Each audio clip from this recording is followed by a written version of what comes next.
Então, queridos irmãos, bom dia, graça e paz a todos que estão aqui presentes. Vamos agora nos conectar na leitura do livro Beneficência Social, hoje capítulo 20.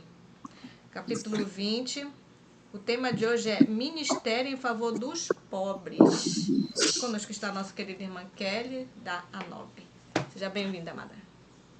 Bom dia, graça e paz. Estão me ouvindo bem, né? Vamos, com o auxílio do Senhor, estudar o capítulo 20, Ministério em favor dos pobres. O texto lido para a base da nossa meditação foi Tiago 2, 15 a 17, que diz que se algum irmão estiver carecido de roupa, necessitado de um alimento cotidiano, e nós não fizermos nada a respeito, dizer para ele só vai, se aquenta, farta-se, sem contudo fazer nada, e dando o necessário para eles, não terá proveito nisso. E esse texto é a base para a nossa meditação de hoje, né? Então, assim, existe uma obra a ser feita em favor dos pobres e necessitados, existe um ministério, e isso é uma ampla manifestação do amor de Jesus para com essas almas. O evangelho precisa ser pregado também aos pobres, né? Nunca o evangelho encontra maior e ampla manifestação de amor do que quando é levado às regiões mais necessitadas e carentes. Então, diz que essa é a ampla manifestação do amor do evangelho, alcançar as almas carentes, pobres, né? Aos homens de cada classe social, ele apresenta os seus preceitos, o evangelho, né? Que regulam os deveres de cada pessoa e suas possessões e o que os anima a cumprir as suas obrigações. Então, a luz do evangelho, quando ela brilha, né, em mais radiante poder, quando ela alcança essas classes mais humildes. Então, é interessante que nós possamos ter isso em mente. Não negligenciar os ricos, mas também especialmente lembrar dessas classes também que são menos abastadas, menos privilegiadas. Diz que é então que a luz do evangelho brilha em sua mais radiante claridade e em seu maior poder.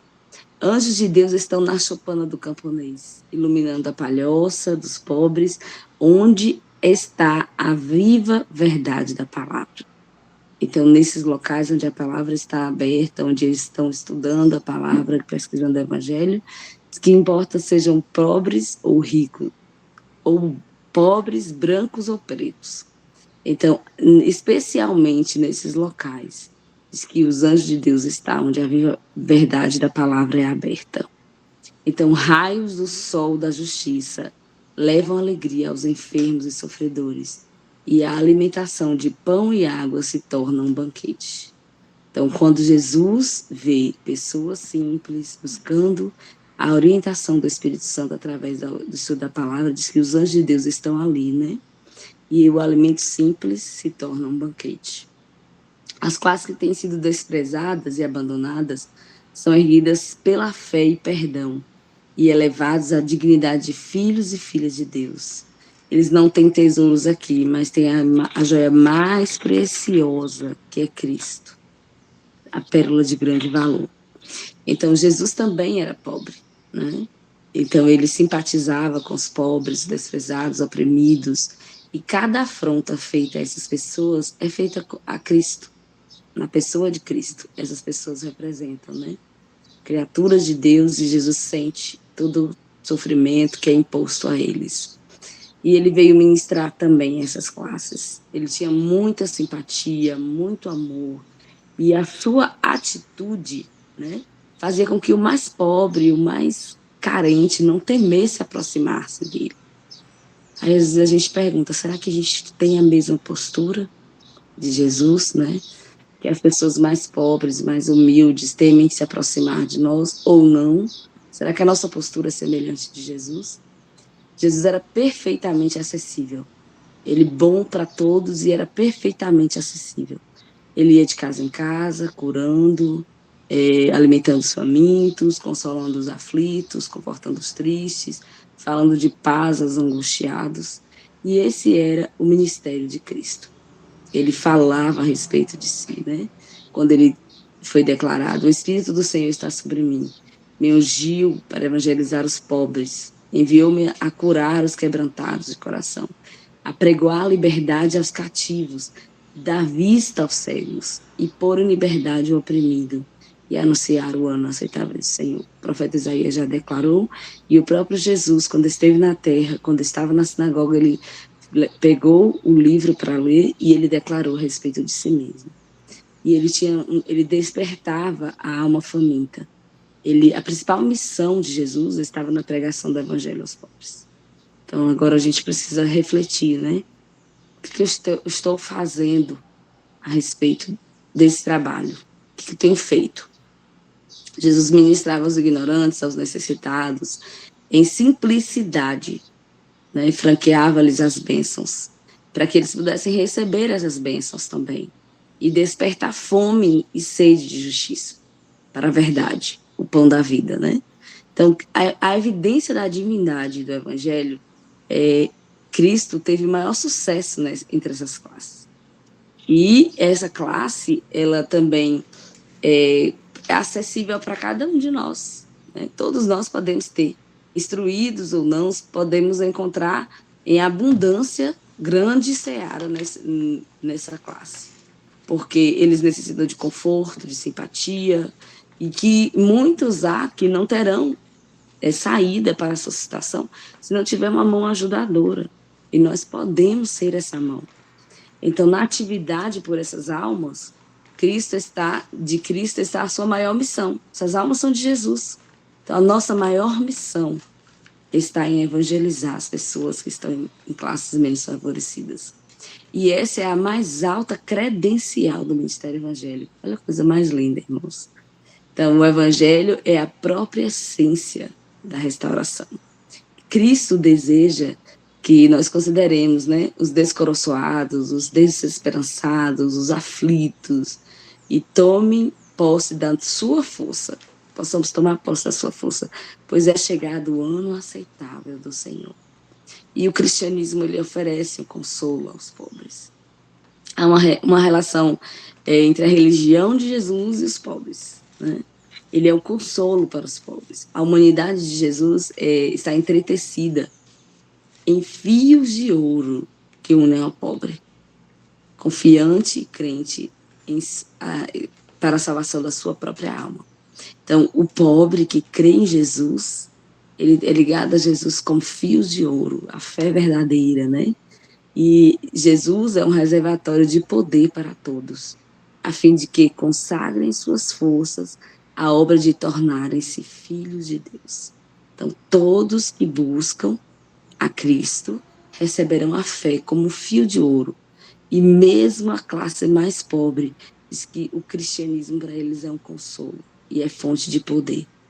Cristo nobilitou o estigma da pobreza. Ele sempre foi o amigo dos pobres, tem sido sempre. Ele escolheu viver uma vida humilde, uma vida de pobreza, e honrou, né, essa vida que ele teve com o trabalho, e tornou ela sua parte. Muitos ricos são louvados, enquanto muitos pobres são desprezados. E quando pesados na balança, o rico avarento, né, que não distribui, ele será deixado de lado, enquanto o pobre que confia em Jesus, que tem por sua fé somente em Deus, por sua virtude e bondade, será declarado herdeiro da herança imortal. Então, existe um diferencial aqui. O pobre que crê em Cristo e sua virtude será salvo. O rico avarento que desperdiça, que esbanja, muito sofrendo, eles esbanjam em sensualidade, em festas sensuais, né? Em glutonaria, em bebedeira, esses serão rejeitados. E não todos os ricos, mas em especial essa classe, né? Que esbanja para sua própria satisfação egoísta e para a sensualidade e glutonaria. Diz que existe um trabalho que é vão. Em vão, o governo tenta resolver o problema da corrupção moral, da pobreza, do pauperismo e também da criminalidade crescente. É um trabalho em vão, né? Porque a gente vê que não tem resultado. E a nossa mente deve ser impressionada que os pobres também têm um lugar neste mundo, assim como os ricos. E Deus queria pôr um obstáculo ao amor desordenado à propriedade e ao poderio. Por isso, o poderio dos ricos torna-se um monopólio, né? A gente vê isso na sociedade que a gente vive. E os pobres considerados e tratados como inferiores, e muitas vezes humilhados, e às vezes até tiram a vida deles, né? Infelizmente. Então, é como se eles fossem dignos de habitar esse mundo, e não é assim. A consciência dessa opressão despertou as paixões das classes mais pobres. E muitas vezes, quando eles veem os ricos sendo abastados e eles não tendo nada, passando miséria, aí agora essa aflição e desespero que tende a desmoralizar a sociedade e abrir as portas aos crimes de toda espécie.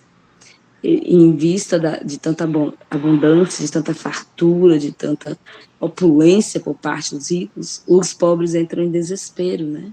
E muitas vezes cometem crimes e a criminalidade vai crescendo. Então, os mandamentos de Deus destinam-se a trazer igualdade cristã, igualdade social. E eles restringem a avareza e a exaltação própria. Então, aqueles que são verdadeiros filhos de Deus, eles não estarão na classe dos avarentos e dos exaltados. E o que fizermos para beneficiar essas pessoas mais humildes, seja palavra, seja trabalho, seja alimento, seja vestuário, seja uma oração, né, ao leito de um doente, fazemos a próprio Jesus, né? Então, nós, como mordomos de Deus, devemos ser doadores dos meios confiados a nós, no auxílio aos mais pobres. Esse é o trabalho. E o coração de Jesus tem compaixão por essas pessoas, né? Tudo que fizermos a eles, a recompensa virá do Senhor. E Deus corrige nossa piedade falha, dando a nós o fardo dessa obra, né? Dando-nos sensibilidade para esse trabalho. Especialmente a obra médico-missionária, né? É um campo muito vasto para trabalhar com essas classes. A necessidade e a pobreza sempre haverá. Não seria benéfico ao cristianismo remover a pobreza da terra. Deus sabe disso. Que assim fechasse uma porta, né, aberta para o exercício da fé, porque por meio da fé nós cremos que nós devemos cuidar do nosso irmão. Essa é a palavra de Deus, que é a ordem de Deus para nós cristãos. Então, um meio pelo qual o coração dos aflitos possa ser alcançado pelo evangelho. E muitas classes não seriam alcançadas de outra forma, a não ser por meio da beneficência social. Ela é a mão ajudadora, né? A beneficência social, o trabalho em favor dos pobres, o evangelismo em favor dos pobres, é a mão ajudadora do evangelho. E o coração de Cristo, ele tem alegria à vista dos que são pobres e em toda a extensão da terra. E também se alegra à vista dos que são maltratados e são mansos, dos que estão curvados sobre o peso das tristezas e das aflições. E também ele encoraja, né? Encoraja os seus filhos para trabalhar. E muitos pastores veem um ambiente desencorajador e um ambiente de dificuldade em trabalho por essas classes. Então, diz que Deus saúda as próprias condições que eles encorajariam a muitos pastores. Ele fica feliz, fala assim, aqui há um campo fértil. Ele vê a oportunidade de ajudar os que estão em grande necessidade de ajuda. E Deus envia-nos a buscá-los onde eles estão. Então, esse é o trabalho, irmão. Nós devemos ir em busca dessas almas, dos pobres, necessitados, nos lugares difíceis. E o Senhor dará um coração de adaptabilidade, de busca, de sensibilidade, aí a encontrar essas almas. E ensina também a solucionar os casos, são casos difíceis, às vezes situações de vulnerabilidade, de risco, de abuso, de sofrimento. Então, Deus dará a orientação àqueles obreiros que estejam encorajados a começar esse trabalho. E eles estarão em lugares que outros não estarão.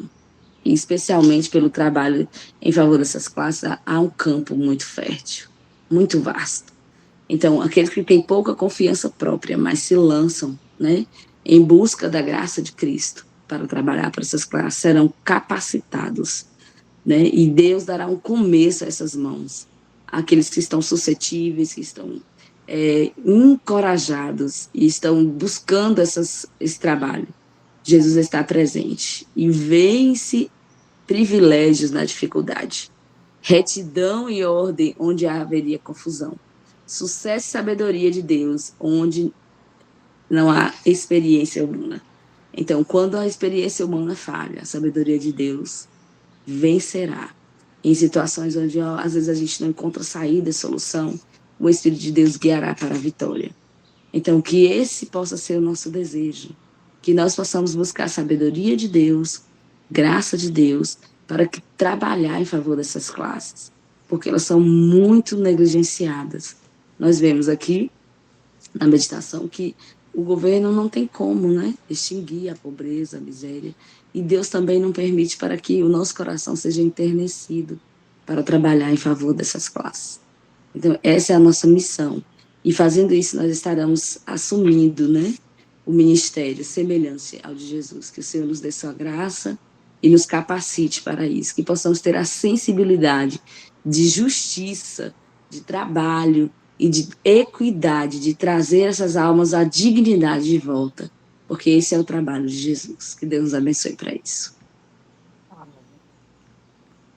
Amém.